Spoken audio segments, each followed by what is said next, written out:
Chapter 1. The clock struck midnight, and with it, a strange silence settled over the sprawling penthouse that floated high above the city of London. It was a luxurious space, glass walls, velvet curtains, marble floors, and the quiet hum of success vibrating in the air. But inside, she stood alone, barefoot, her slender frame wrapped in an oversized ivory silk robe. Her long dark hair was loose, cascading down her shoulders in soft waves. Evelyn Grace Whitmore. A name the world now knew. A name that once meant nothing. She stared out of the glass window, the lights of the city blinking like restless stars. Somewhere below, people danced, laughed, kissed, celebrated. But not her. Tonight should have been a celebration for her too. It was July 26th, her wedding anniversary. She lifted her phone. The screen blinked awake, 12:01 a.m. She closed her eyes. Her body still remembered that date like a wound that refused to heal. 3 years ago, she had stood under the golden arch of roses, wearing a gown worth millions, next to a man who had promised to love her. To protect her. To cherish her. Edward Hughes. Cold, aristocratic, old money perfect. A man with classic suits and a colder soul. But in the 2 years of their marriage, not once had he touched her. On their wedding night, she had reached out to him, shy but open, heart racing as she whispered his name. He turned away. "I can't, Evelyn," he had said, jaw tight. "I thought I could, but knowing that you've been with someone before. I can't bring myself to pretend." She remembered how the silence that followed had been louder than any scream. "You're not clean," he added, not meeting her eyes. "I thought you'd be different. But your past, it's too much." His words pierced deeper than knives. She had stood there, in their grand honeymoon suite in Vienna, feeling dirtier than she ever had in her life.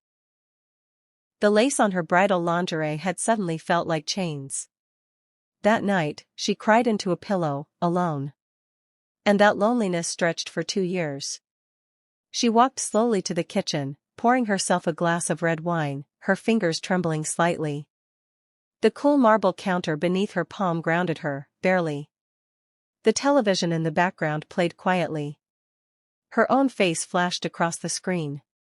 Global icon Evelyn Whitmore, from actress to international legend. The actress-turned-philanthropist is expected at the Venice Film Awards next month. She let out a dry laugh. The world saw a goddess. A phoenix. But tonight, she felt like a shadow with diamonds on. She hadn't spoken to Edward in years. But tonight, she had checked. He was in the news too. Paparazzi had spotted him earlier that day at Heathrow Airport, holding hands with his ex-girlfriend Clarissa, the very woman he used to tell Evelyn was just a friend. Clarissa had always looked at Evelyn like she was less pure. Less refined. Less worthy. Tonight, they were smiling together. Edward even had his arm around her waist. Something he never once did with Evelyn. "Of course," she whispered to herself, voice cold. "Of course you'd celebrate our anniversary with the one you really loved." She walked to the mirror, wine in hand, staring at her reflection. Her skin was glowing. Her lips full, painted red. She was everything magazines called timeless beauty. And yet, there was pain in her eyes. A quiet ache she had trained the world not to see. Suddenly, her phone buzzed. A message. "Edward. Evelyn. Happy anniversary. Strange day, isn't it?" Her heart stopped for a second. Now? Now he wanted to remember? Now he had the courage to say something? She didn't reply. She placed the phone down on the marble table and walked back to the balcony, letting the cold wind hit her face. "You couldn't touch me when I loved you," she whispered into the night, "and now that I've become someone untouchable, you suddenly remember I exist?" The stars above blinked in silent agreement. Somewhere deep inside her chest, something cracked open, not like a break, but like a transformation. She wasn't going to be Evelyn Hughes anymore. Not the woman who begged to be touched. Not the woman who cried on anniversaries. She was Evelyn Grace Whitmore now. A name that meant power. A name that would soon be whispered with desire, envy, and fear. And as the city below carried on unaware, she made a silent promise to herself. The next time a man touched her, it would be with fire, not shame. With hunger, not hesitation. And she would never again let herself be held by someone who didn't think she was worth burning for. Chapter 2. The morning after that silent anniversary, Evelyn woke up in a strange state of stillness. Not numb. Not broken. Just, reborn. She didn't cry. She didn't scroll through old photos. She didn't wonder why Edward messaged her. Instead, she pulled her hair into a loose bun, slipped into a pair of vintage sunglasses, grabbed a black coat, and walked out of the penthouse with no destination, just the need to breathe without remembering. The streets of London were cold and grey, perfect for disappearing in plain sight. But even in the most crowded corners of the city, people noticed her. Some whispered. Some stared. Some pointed. Because Evelyn Whitmore didn't look like everyone else. She walked like a woman who had died once, and come back brighter. That afternoon, she stepped into the Belvedere Gallery, a quiet, moody art house tucked away in the back alleys of Kensington. No paparazzi. No red carpet. Just abstract paintings and the smell of aged oil and old books. She was drawn to one particular painting. It was dark. Chaotic. A swirl of blacks, reds, and fire gold. At the center was a pair of eyes, fierce, male, watching. Something about it made her chest tighten. "You're drawn to pain," a voice said behind her. Deep. Velvet. Slightly raspy. She turned. And there he was. Sebastian Wolf. The world knew his name. Hollywood's most elusive star. Half British, half Italian. The kind of face sculptors used to chisel from marble. Rumored to be reckless. Seductive. Dangerous. And right now, standing a breath away from her, looking at her like she was both a storm and a story he wanted to drown in. "Excuse me," she said, blinking. "The painting," he gestured, "it's called Ruination. You're drawn to it because it feels like home." She arched an eyebrow. "And you read strangers that easily?" He smiled slowly. "Only the ones who look like they've survived something violent." Their eyes locked. His were a deep, oceanic blue, almost unreal. But there was something unspoken between them. Something old, as if they'd met in a past life, maybe as enemies, maybe as lovers. She looked away, heart skipping. "You're Evelyn Whitmore," he said, voice lower now. "And you're Sebastian Wolf," she replied. "Do we say our names like a contract now?" He laughed. A quiet, dangerous sound that made her pulse speed up. "I think we were supposed to meet here," he said, stepping closer, just close enough to feel the warmth from her skin. "Why?" she whispered. He didn't answer right away. His gaze dropped to her lips, then back to her eyes. "Because you look like the kind of woman who's been worshipped wrongly, and I specialize in showing people the difference between being wanted and being understood." She didn't know what to say. No one ever spoke to her like that, not Edward. Not anyone. A part of her wanted to walk away.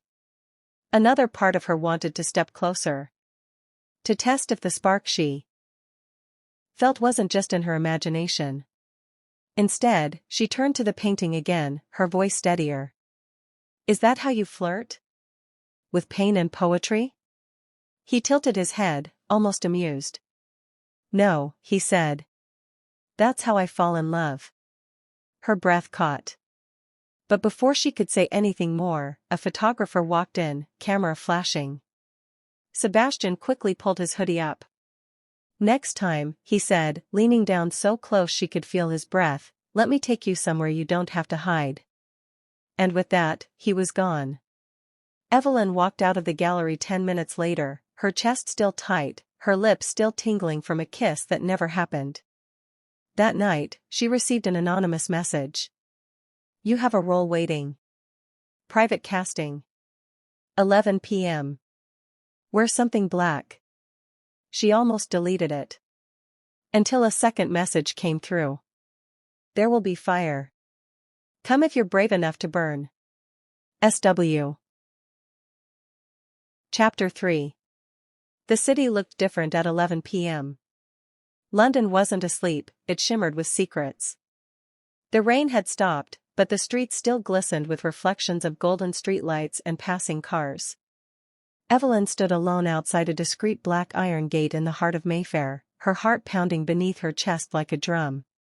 She wore a black velvet dress that clung to her curves like liquid shadow, a high slit running up one thigh, and a silver chain around her neck that glimmered in the moonlight. The message had said to come if she was brave enough to burn. She didn't feel brave. But she was tired of being afraid. The gate buzzed and opened slowly. No words. No voices. Only the silent invitation into darkness. Inside was a private studio, walls draped in black silk, floor candles flickering everywhere like stars had descended to the ground. It smelled of cedarwood and something intoxicating, like rain and heat. At the center stood Sebastian Wolf. He wore black. Always black. A turtleneck that hugged his shoulders, sleeves rolled just enough to show the veins on his forearms. His hair was slightly wet, as if he too had walked through the city's storm. Their eyes met. Something shifted in the air. I didn't think you'd come, he said, voice soft, low. I didn't think I'd still be curious, she replied. He walked toward her, slow, like a predator who knew the prey wouldn't run. This isn't an audition, he said. At least, not a normal one. She swallowed. Then what is it? He stopped inches from her. Close enough to feel the warmth of his skin. Close enough that if she leaned forward an inch, their lips would touch. This is me, showing you the role I wrote for you. He lifted a remote and dimmed the lights until there was only the flicker of candle flames. On the far wall, a giant screen lit up with footage. Silent. Raw. Evelyn's own scenes from her early films.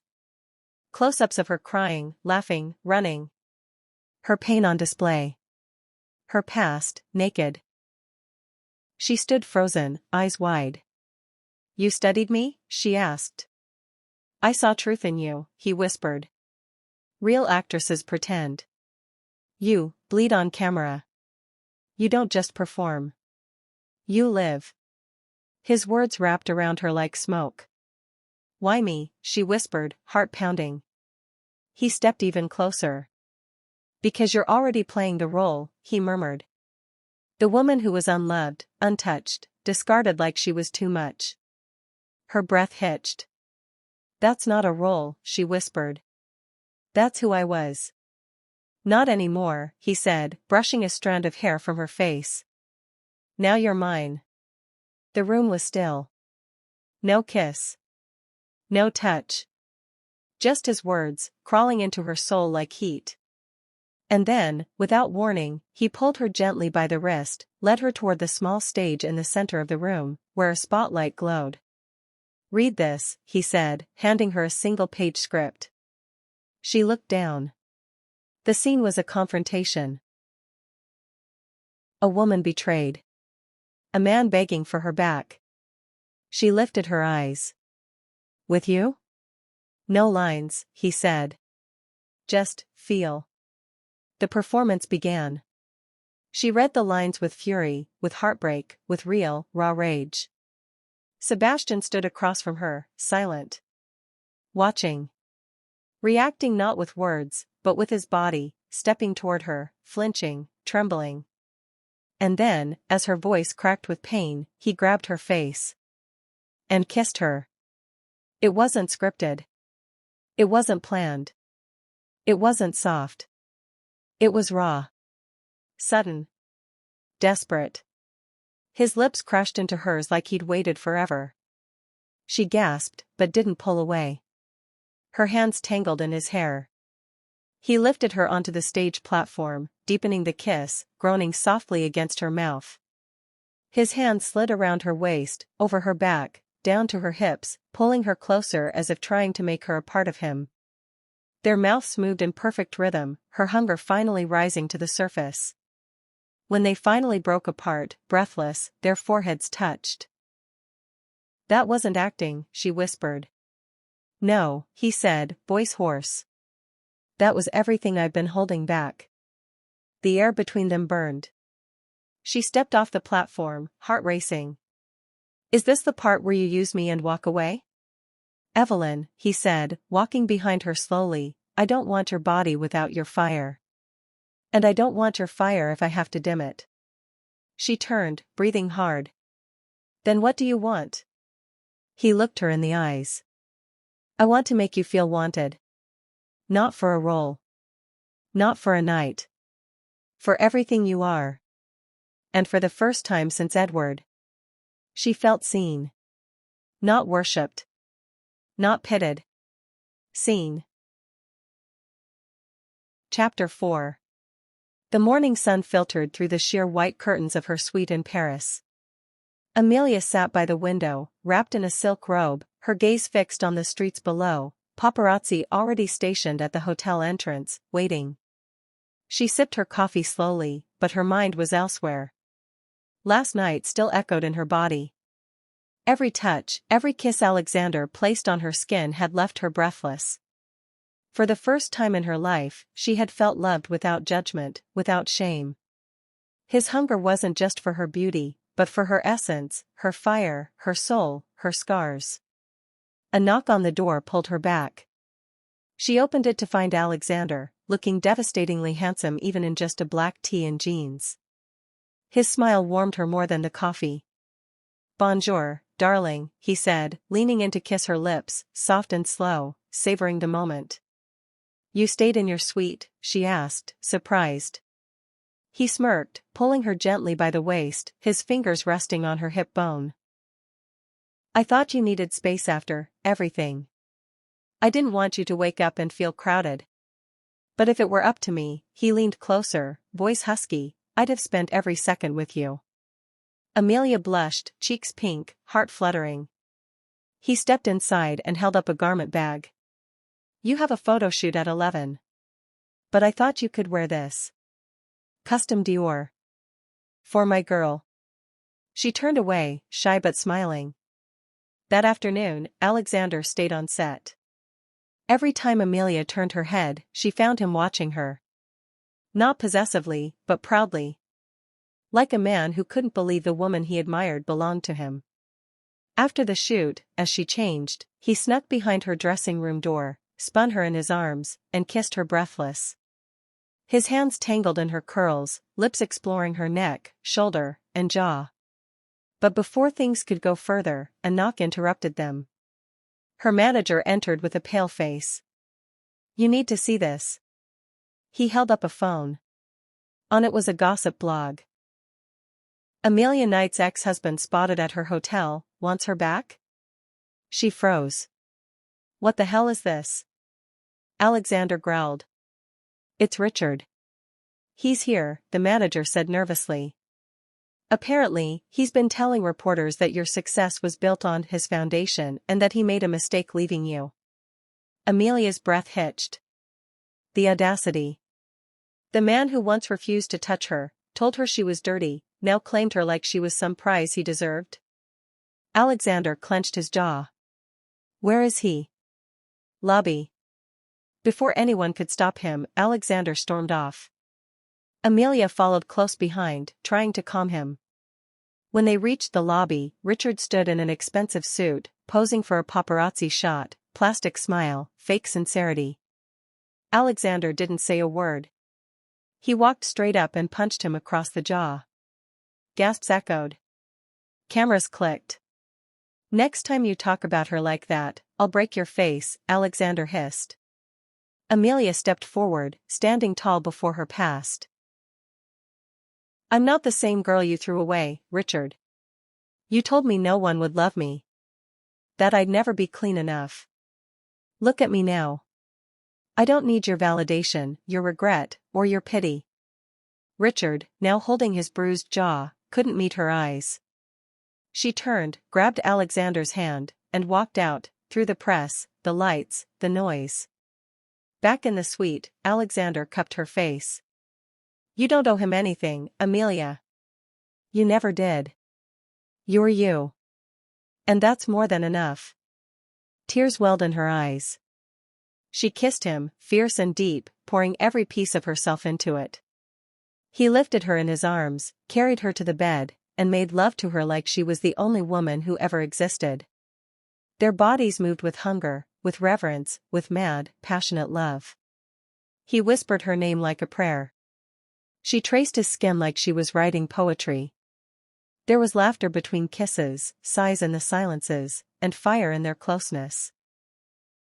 And when they lay tangled under the sheets, skin to skin, heart to heart, Amelia whispered against his chest. I think I'm falling for you. Alexander kissed her forehead and replied, fall all you want. I'll catch you every time. To be continued.